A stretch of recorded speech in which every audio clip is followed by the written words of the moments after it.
Have you ever felt like God is answering everyone else's prayer except yours? You know He's powerful. You trust Him. You believe He can do anything. Yet somehow you're still struggling with doubt. What we're about to read answers a question that I've struggled with for so many years. And that question is, what do I do when I have faith, but I'm still doubting? So the answer to this question will help you in any season in life that you're in. And I actually wish I learned this way sooner than I did. So today we're going to be reading from Mark chapter 9, starting from verse 14. It reads, "When they came to the other disciples, they saw a large crowd around them, and the teachers of the law were arguing with them. As soon as all the people saw Jesus, they were overwhelmed with wonder and ran to greet him."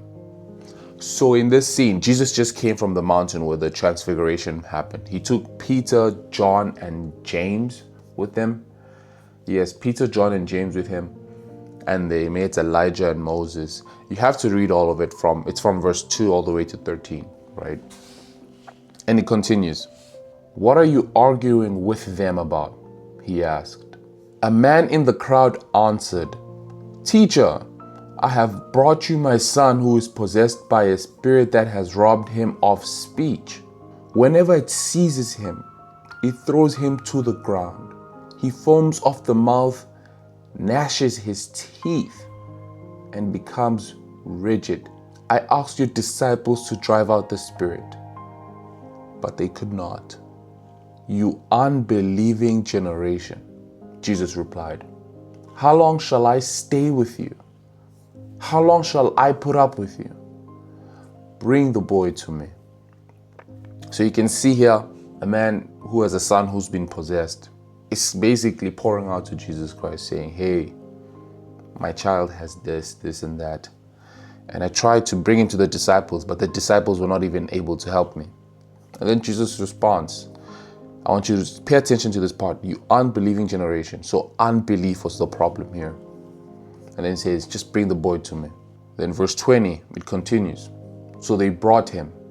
When the spirit saw Jesus, it immediately threw the boy into a convulsion. He fell to the ground and rolled around, foaming at the mouth. Jesus asked the boy's father, "How long has he been like this?" "From childhood," he answered. "It has often thrown him into fire or water to kill him. But if you can do anything, take pity on us and help us." So here you see the father is telling Jesus, this has happened since he was born, since for as long as I can remember. And if you can do anything, please just help us, please.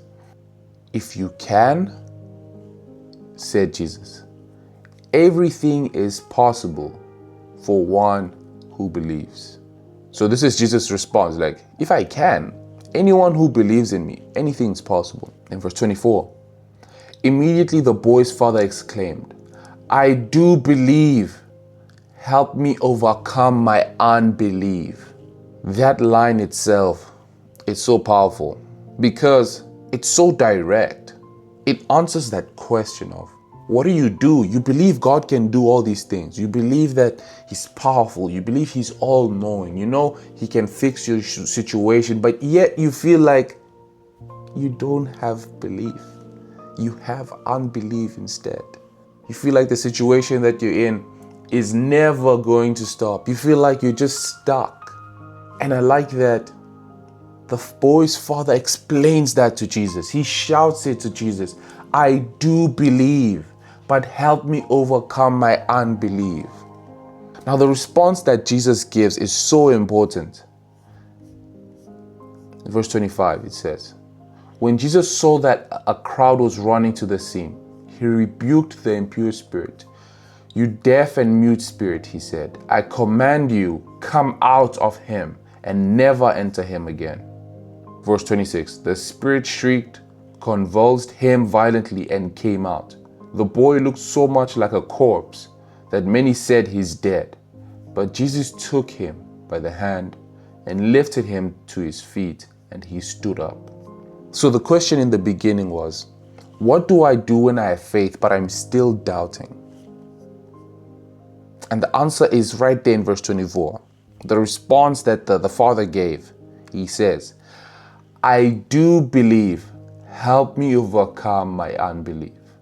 To me, this shows the love that Jesus has. Because in verse 19, Jesus says, you unbelieving generation. He says this to the disciples. He says that, yet when the boy's father comes and says, I believe, but I also have unbelief. Help me overcome my unbelief. Jesus didn't say, you unbelieving father. Jesus helped him instead. And to me, that's a message in itself. So what do I do when I have faith, but I'm still doubting? I tell the Lord that, Lord, I trust you. I know how powerful you are. But I'm doubting. You tell him exactly that. No matter what season you're in, if you don't know how bills are going to get paid, if you don't know how you're going to get a job, if you don't know how you're going to start feeling well, if you don't know if your loved one's going to start feeling well, you don't know, and you're doubting, the Lord wants you to tell him that. Tell him, I know you can do this, but I'm doubting. I'm doubting you can do this. Please help my unbelief. Because Jesus responds here in verse 23, everything is possible for one who believes. Jesus says that everything is possible for one who believes. So Jesus is saying only the person who believes anything is possible. And the Father says, I do believe. I believe you can. But help me overcome that part that doesn't believe. This verse reminds me of the same incident, same story, but it's in Matthew chapter 17. And this is when Jesus is asking the disciples are asking Jesus, why couldn't we drive out this demon out of this boy? And this is Jesus' response. He replied, because you have so little faith, truly I tell you, if you have faith as small as a mustard seed, you can say to this mountain, move from here to there, and it will move. Nothing will be impossible for you. If you have 10% of faith and 90% of doubt, the Lord wants you to tell him that. Tell him that. Tell him exactly that. I don't know how I'm going to pay this bill. I have 10% faith and 90% doubt. Tell him that. Because it says, if you have faith as small as a mustard seed, you know how small a mustard seed is? It's very small. If you have that little of faith, you can say to this mountain, move from here to there. So we go back to that question. What do I do when I have faith, but I'm still doubting? The answer is very simple. Tell the Lord about it. Tell the Lord that you're doubting. Tell him, I know you can do this, but I'm doubting. Tell him exactly that. That's what he wants to hear from you. If this encouraged you, please share this with someone you know it would help. Because a lot of us need to hear this. We need to know that even when we have doubt, the Lord still wants to hear from us. Because sometimes we think that I have doubt, so I should run away from the Lord. No, he wants to hear from you. He wants you to come tell him exactly that. Thank you for your time. Have a blessed day, and always remember that Jesus loves you.